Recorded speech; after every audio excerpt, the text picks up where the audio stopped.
Araw pala nakuha na natin ang 1 million followers dito sa Facebook, kaya naman isi-celebrate natin. Kasama ang Ninong's Crispy Pata. Dito lang to sa San Marcos mga mare, malapit lang sa atin. Isang sakay lang, andito na tayo. Kaya ito siya mga mare, kitang-kita nyo naman agad, may pagkaway pa nga ako. At tating nyo nga mga mare, makikita nyo agad ito siya kapag nasa harap ka. Man, for the antay-lang person at ito na nga, grabe, excited na rin kami matikman to. Sumakdo nga rin mga mare, ito kasing araw na to ay nakuha na natin yung 1M followers. Ako lang magpasalamat sa inyo kasi hindi naman natin makukuha yung 1M followers kung wala kayo. Maraming salamat sa suporta nyo at eto nga, pauwi na tayo. Eto pala yung mga pagpipilian nyo kapag andito kayo. Eto nga, may pagkaway pa kami. Nakatuwa nga mga mare, kahit bata nanonood sa atin. Salamat sa inyo. Mag-aral kayo ng mabuti. At eto nga, may konting kwentuhan lang mga mare. Marami na talaga nakakakilala sa atin mga mare. Kaya maraming salamat po sa Diyos. Mga taong binigay nyo po sa amin para mahalin kami at makapagbigay rin kami ng inspirasyon sa kanila. Mga gusto nga pumunta, dito lang to sa San Marcos mga mare. Ito yung mga paligid dyan, agad-agad nyo naman siya makikita. Natid na nga lang kami mga mare para daw hindi na rin kami sumakay, sayang din kasi ang pamasahe. Ito pa nga lang mga mare, excited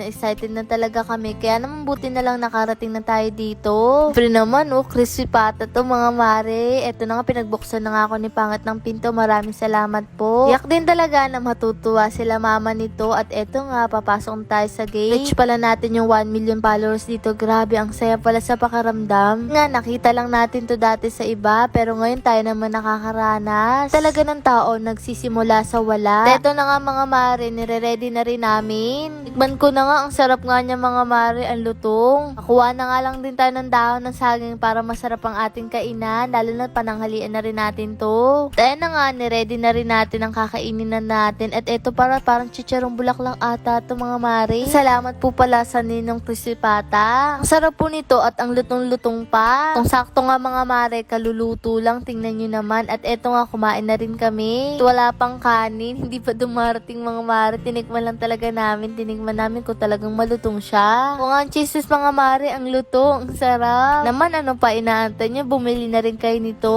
Bibili pala kayo, meron na rin siyang kasamang sausawan. Tama to. Magsisimula pala tayo mga mare sa umpisa. Okay lang naman yun sanay naman tayong nahihirapan. Nga sa mga natatanggap namin mga advice, manalig kami sa plano ng Diyos ngayon. Meron siyang ibibigay na hindi natin inakala. Kaya naman, pinagkakatiwala na lang namin sa Diyos kung ano man yung nangyayari sa atin. Eto na nga mga mare, naayos na namin yung kanin. Hiwa-hiwalay pa nga. Din yung araw na to mga mare, kasi ito yung unang araw kasi andito yung kapatid ni Pangit na isa.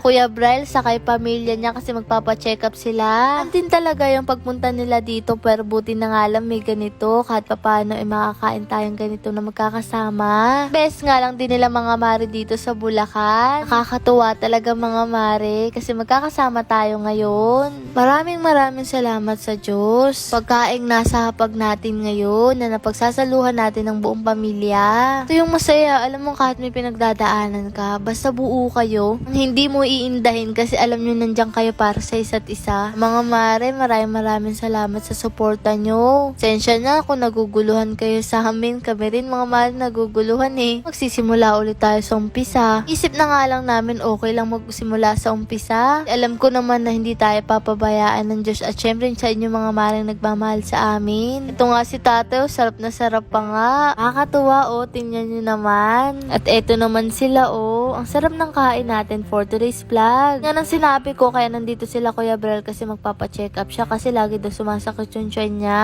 Kaya naman sasamahan natin sila para makatingnan kung may sakit talaga si Kuya Brel. Dahil sa totoo lang, napakahirap din talaga nagkakasakit ang pamilya. Nga okay lang minsan walang makain basta malusog. Lalo na kapag walang-wala ka, hindi mo alam kung saan ka tatakbo. Ang hirap nun mga mare. At eto nga pumilas pa ako. Ang sarap lulutong. Ito nga, habang kumakain ako, hawak-hawak tong 1M. Yehey! 1 million followers na tayo mga mare. Nakakatuwa nga Parang kailan lang, kahit isa wala sa amin nanonood. Tas hirap na hirap pa kami. Tapos ngayon, ang dami ng sumusuporta at nagmamahal sa atin. Lahat talaga ng bagay may dahilan dito sa mundo. Napanood nga ako yung mga mahihirap na sitwasyon mas tumatatak sa atin. Sa madadaling sitwasyon. Pinagdaanan natin mahirap, maisishare natin yung someday. Maraming salamat sa inyo mga mare.